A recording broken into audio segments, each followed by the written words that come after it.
I'm Sophia, and I did my report over The Paris Apartment by Lucy Foley. So here on the left is the front cover of the book, which I think really fits the ominous mood of the novel. For my hook, I wrote, "Throughout one's life, he or she may put on a facade and carry on as if life is perfect. It can work well for a while, but eventually the lies, secrets, and cover-ups will be exposed. Is it worth it to try to uncover these secrets if it puts your life in danger? And what would you do if you had to face the consequences of exposing those secrets?" This book is big on secrets and hidden and half-truths, and the results of coming in and making people uncomfortable with the conviction of one's presence. Then, on the bottom right, I included a quote I felt also fit the ominous, mysterious mood of the book.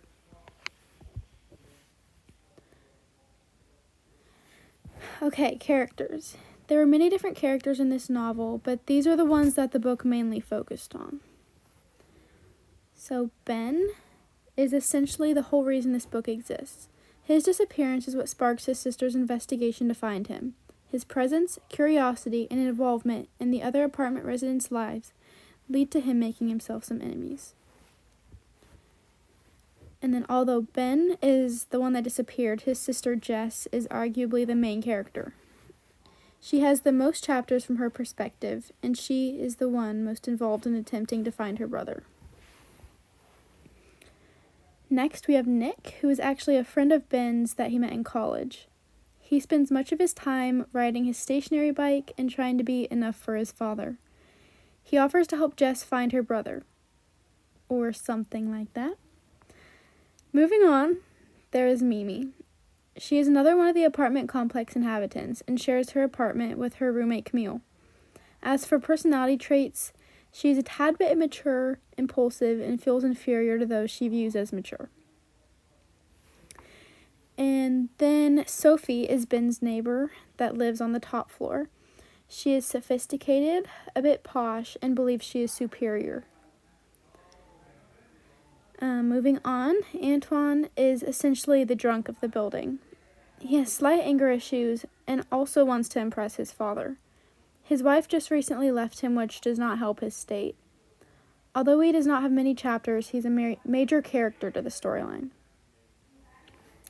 And then Jacques is Sophie's husband and is often away on business.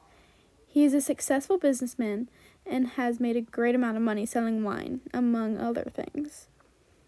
Lastly, we have the concierge. This is the invisible character of the book, which allows her to know more than many think she does. As the caretaker of the building, she is very possessive and protective of it. She's quite lonely, so she has developed a personal connection with the building and sees herself as one with it. Moving on to plot, the book opens up with Ben's point of view, as he's preparing for Jess to come live with him until she can get back up on her feet, because the job she was working at started to become toxic when her boss was essentially assaulting her. So Jess leaves London, and as she's on her way to Ben's apartment, they're communicating, but once she gets there, he's nowhere to be seen.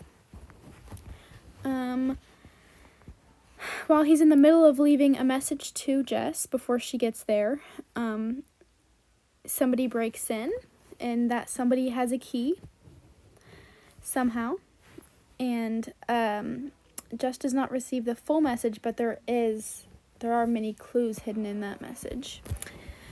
And she has a few people help her decode those. So she figured that he was just out spontaneously investigating because Ben is a journalist. But upon waking up, she realized Ben was not there, so she started to worry. Continuing on with plot, Jess began asking the other apartment complex residents if they had seen Ben. And they all denied seeing him since earlier the day before, but they were all acting suspicious and automatically denied knowing anything. That is until Nick came along. Now Nick is the character that is a very long time friend of Ben. So they kind of go on a little goose chase, trying to get any details that they can find. And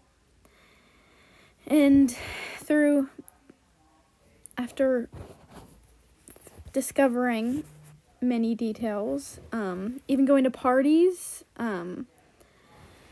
coming out of her shell, meeting new people, stepping out of her comfort zone, she essentially still knows nothing. As soon as she thinks some questions are answered, new ones pop up, and she is still at a loss. And yeah, the more she comes to know, the less she wishes she did. But I will not spoil the ending. Okay. While I already covered the main characters of the book, there are a few that are also important to the storyline. So Camille, I included a picture that I felt would look like her if somebody played her. I think that's Lily Rose Depp. But Camille is the girl that shares an apartment with Mimi. She's a bit promiscuous and enjoys a good party. And being so extroverted, she influences Mimi to come out of her shell a bit and encourages her when she does. And then, although Benoit is seemingly just a dog, he is always with Sophie. He knows the ins and outs of the building and is a witness to much of what goes down. For my last honorable mention character, we have Dominique. She is the ex-wife of Antoine that recently left him. She is flirty and makes a point to flirt with Ben, which angers Antoine, creating part of the reason for his grudge against Ben. Okay, onto the structure of the Paris apartment. Throughout the novel, the POV of the chapter switches between each of the main characters. Part 1 contains the prologue and then through chapter 19. The prologue is from Ben's POV and explains what he experienced when a mysterious person, who we do not know in the prologue, entered his apartment. This part is essentially just like the intro and sets up the story. Part 2 is chapter 20 through chapter 40. This shows Jess digging a little deeper and reveals a great amount of details we did not know previously that are vital to the reasoning behind Ben's disappearance. Part 3 is chapter 41 through chapter 59. Let's say things pick up and get interesting, but I still will not reveal the ending. And then part 4 is just like closing everything up, chapter 60 through the epilogue.